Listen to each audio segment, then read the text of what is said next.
Chapter 11. To Teach a Princess. The next day.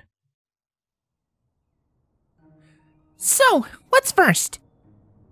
To say that Twilight Sparkle was excited would be a gross understatement.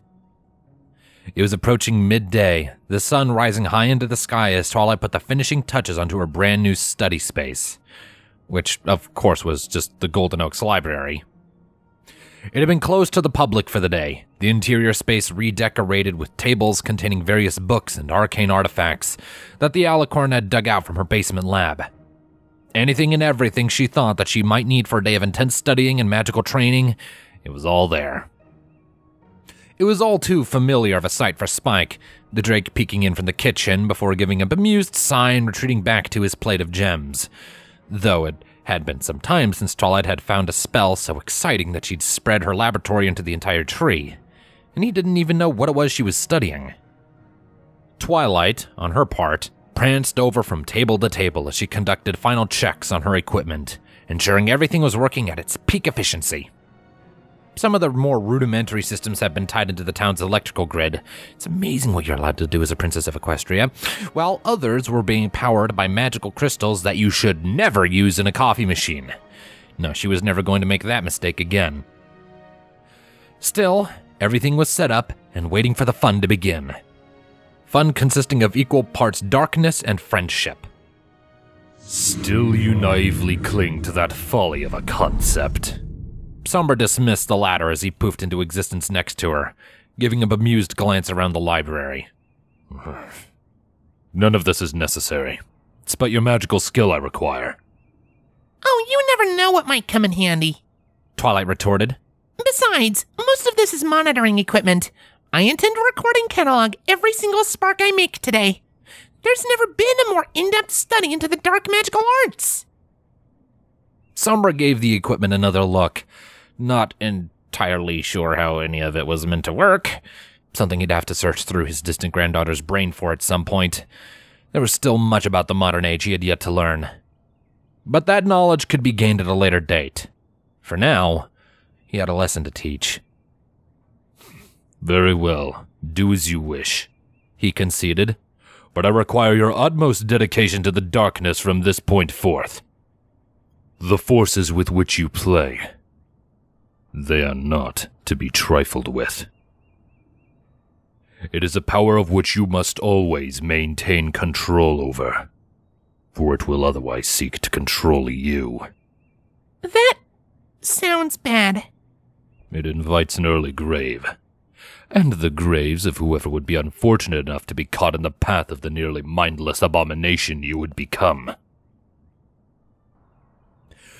It was true that there was a risk, even if you were using normal magic, that gaining copious amounts of new power all at once could drive an unprepared and untrained mind to insanity. It could drive a pony to do terrible things without being fully in control of their actions. But Twilight was anything but untrained and unprepared. The confidence you feel is good. It provides you strength, Sombra stated. But we must also know your current limitations, so that is where we shall begin. Alright, so what all does this entail? We shall start with a simple spell on this day, he explained. Then, tomorrow, we will move on to something more challenging. The day after that, something truly difficult shall be your task. I see. To know where my magic is at, and how well I can control my own dark magic, she noted in turn. So, if I have trouble with one stage in particular, we can stop and work up to it. Indeed. I'm glad we have an understanding, he responded, but I would hope that today's spell would be an easy one to master for one such as yourself. If not, then we have a problem. I'm more than up for the challenge, Twilight shot back pridefully. And I'm sure you'll be there to give me pointers and support. After all, that's just one of the many advantages to having friends. His look became far more deadpan. I'm sure it is, but that is not the nature of our relationship. I'm just noting something I've observed many times, Sombra. But moving on to the spell you are to learn, he eagerly changed the subject away from his descendants' infuriating obsession with friends. We are going to require your dragon servant. Spike's not my servant, Twilight chided the king. And what do we need him for? Aren't we meant to be keeping all of this quiet for now? And we shall continue to do so, Sombra confirmed, but we require him nevertheless. I'm sure you can safely appease his curiosity with some conjured explanation. Twilight frowned. She didn't like the idea of including Spike in all of this, but she might as well hear him out first. All right. But again, why do we need him? The first spell is but one of the easiest I have ever designed, He started to explain. A spell I based off of a dragonfire spell, capable of moving an object from one location to the next across vast distances. A dragonfire spell? Twilight questioned with a frown. Princess Celestia can do something similar, and she doesn't use dark magic for it. Are you so certain? He taunted. But yes, I am aware of Celestia's ability. But her spell is tied directly into the dragon's own natural fire. She can only use the spell to send messages to him, while his version is far more versatile. My magic emulates that, and while we shall practice intertwining it with the Drake, much as Celestia has, it is not restricted to that single transfer. So you could theoretically send items anywhere in Equestria? Twilight questioned, already taking down a few notes. Alas, as with a dragon's fire, spontaneously sending an item is limited to both knowledge of the recipient and range. Long distances require a direct connection like Celestia has formed and like you are to form. But I could still use it to send items without that connection. Twilight inquired. Like Spike can, but the princess is unable? Indeed. Her eyes sparkled suitably. That sounds amazing! Where do we start? As I said, call the Drake. Spike! Twilight called out towards the kitchen.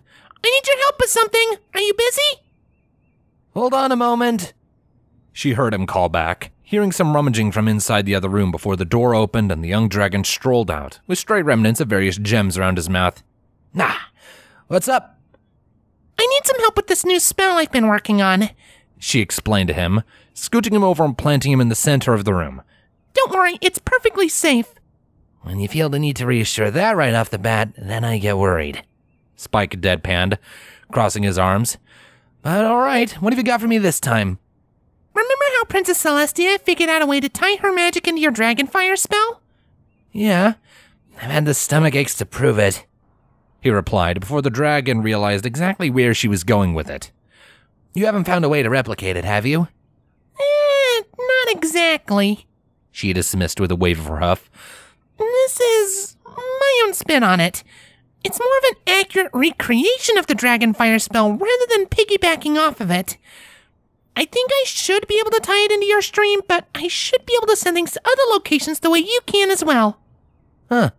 I can see why you'd think that'd be useful, he noted. And it would give me a break every once in a while. Or we can double our output when we have all that paperwork to send, Twilight gushed. He shrugged. Hey, if it cuts my work in half, I'm all in. Where do we start? Right. Well... Actually, where was she meant to start? Build up the darkness inside, Sombra stated from within her head. Let it grow and boil. She gave a small gulp, hoping to select Equestria that Spike would continue to buy her lies about the spell. Well, nothing ventured, nothing gained. Twilight thought back on everything in her life that had made her angry or sad. The feeling of not being told about Shining Armor and Cadence's engagement, the fury over not being able to figure out Pinkie Pie's strange abilities, the humiliation she suffered within Sombra's trap and the Crystal Empire. Celestia. She had lied to her. Betrayed her. She had trusted her, thought of her as a second mother, loved her. She was more than a princess and a mentor, and she thought that the Elder Alicorn had felt the same way.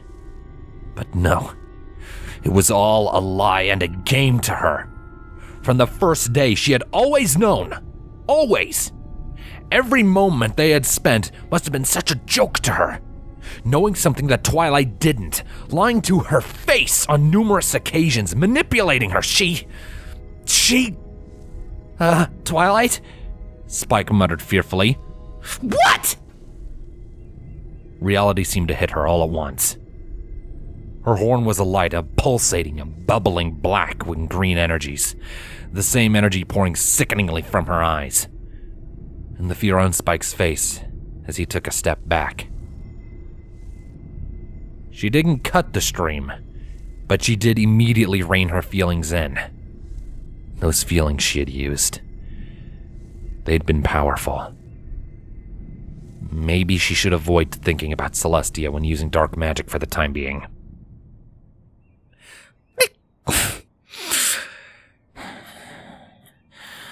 I'm sorry, Spike. Twilight apologized. I got caught in the moment, that's all. But that's dark magic, he stuttered, pointing at her horn. What? Psst, no. She denied swiftly with a fake roll of her eyes. Sure, it kinda looks like it. Curious byproduct, I really need to research some more, but it's totally safe. You're sure? He asked doubtfully, tapping his claws together gingerly. Because you were really scary just then. Twilight sighed, wrapping a wing around the dragon and pulling him into a tender embrace. I'm sorry I scared you, Spike, she said regretfully. I'll make it up to you after we're done. How about I take you for ice cream? Extra gem shards included. His eyes brightened, the young dragon stepping away and wiping a stray tear from his eye. Really? Really? She confirmed with a nod. Awesome, he proclaimed, his good mood returning. All right, just try to keep a handle on it, yeah? I don't want to put out another fire. Oh, please. How often does that happen? Do you want me to answer? He deadpanned. She gave a sheepish laugh, selecting not to dignify that with a response, as she used her corrupted magic to pick up an empty nearby scroll. She held it before her, preparing for the first test. All right, I'm going to start off by trying to send this at you. Is that okay? Whenever you're ready, Twilight. Now she just had to wait on Sombra to explain the next step. The disembodied unicorn, on his part, could not but curiously note the strange dynamic between the pair. One moment they were like researcher and assistant, and the next it was almost paternal. Something else he would have to examine in her memories. But he complied, carefully and in detail going through each step towards the spell. As simple as it was compared to his wide arsenal, it was still dark magic, and quite dangerous should it be improperly performed. As was proven by the first attempt, rendering the scroll to ash. But Twilight wasn't to be dissuaded by one failed attempt. So, supported by Spike in her efforts, she simply retrieved another blank scroll and focused on improving upon her previous failures. Clearly she'd used too much power, and overloaded the spell, destroying the object before transit could occur. She just needed to use a finite amount, get that correct balance. The next scroll vanished amidst black flames, Twilight giving a victorious shout, only for the scroll to spontaneously appear above Spike and almost hit him on the head. The Drake next picked it back up and passed it to the alicorn, the mare trying to focus in on where she had failed. Clearly, she had found the right amount of power to achieve the spell. However, she had sent it at Spike rather than through his Dragonfire spell. A significant achievement, but not yet intertwined with his magic successfully. So she had him transport the scroll back to her via his Dragonfire. Now it was her turn to almost be hit on the head, but the exercise allowed Twilight to scan the magical readings from the spell. Just what she needed. She started up the experiment again, this time trying to send the scroll while connecting it up to that exact signature. The scroll sparked, remaining still as Twilight encountered some resistance.